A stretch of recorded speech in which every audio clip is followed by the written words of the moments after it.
Sir, ಈ ಕಡೆ ಒಬ್ಬರು ಈ ಉತ್ತರ ಕರ್ನಾಟಕದಲ್ಲಿ ಒಬ್ಬರು ನಮ್ಮ ಸಂಘ ಪರಿವಾರದವರೊಬ್ಬರು ಸೂಲಿಬೆಲೆ ಅಂತದಾರ, ಚಕ್ರವರ್ತಿ ಸೂಲಿಬೆಲೆ. ಈ ಕಡೆ ಭಾಷಣ ಮಾಡ್ತಾರೆ ಸರ್. ಅವ್ರು ಹೇಳ್ತಿದ್ರು ಎಂಥ ಭಾಷಣ.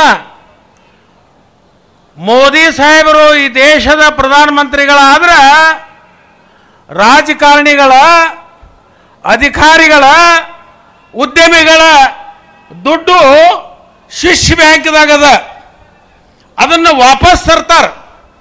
ತಂದ ಅದು ಎಷ್ಟು ದುಡ್ಡು ಐತೆ ಅಂತ ನಮಗೆ ಹೇಳ್ತಿದ್ರು. ಅವರು ಎಷ್ಟೈತೆ ಅಂತ ಕೇಳಿದ್ರೆ 5 ವರ್ಷ ಭಾರತ ದೇಶದ ಬಜೆಟ್ ಮಾಡೋದು ಬೇಡ, ಅದ ದುಡ್ಡಿನಾಗ ನಡೀತದ.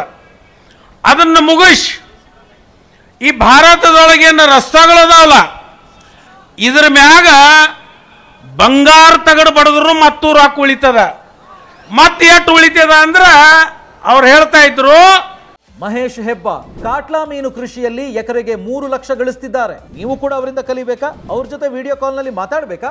ಈಗಲೇ ಫ್ರೀಡಮ್ ಆ್ಯಪ್ ಡೌನ್ಲೋಡ್ ಮಾಡಿ. ಈ ದೇಶದೊಳಗಿರ್ತಕ್ಕಂಥ ಪ್ರತಿಯೊಬ್ಬ ಜನರ ಖಾತೆಗಳಿಗೆ 15 ಲಕ್ಷ ರೂಪಾಯಿ ಹಾಕಿದ್ರು ಮಾತ್ರ ರೊಕ್ಕ ಉಳಿತದ ಅಂತ.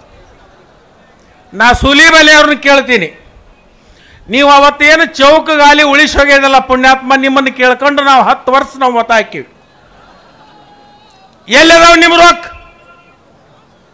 ಎಲ್ಲಿ ತಂದಿರಿ ರೊಕ್ಕ? ಆದ್ರೂ ಎಲ್ಲಿ ಇಟ್ರ ಆತವ್ರನ್ನ? ಎಲ್ಲಿ ಅಲ್ಲಿದಾವ ಅಂದ್ರೆ ನಿಮಗೂ ಸುದ್ದಿ ಬಂದು ಮುಟ್ಟ್ಯದ. ರೈತರ ಆದಾಯ ದುಗುಣ ಮಾಡ್ತೀವಿ ಅಂತ ಹೇಳಿದ್ರು. ಇಲ್ಲಿ ಶಿವಾನಂದ ಪಾಟೀಲ್ರು ಸಕ್ಕರೆ ಸಚಿವರು ಅದಾರ.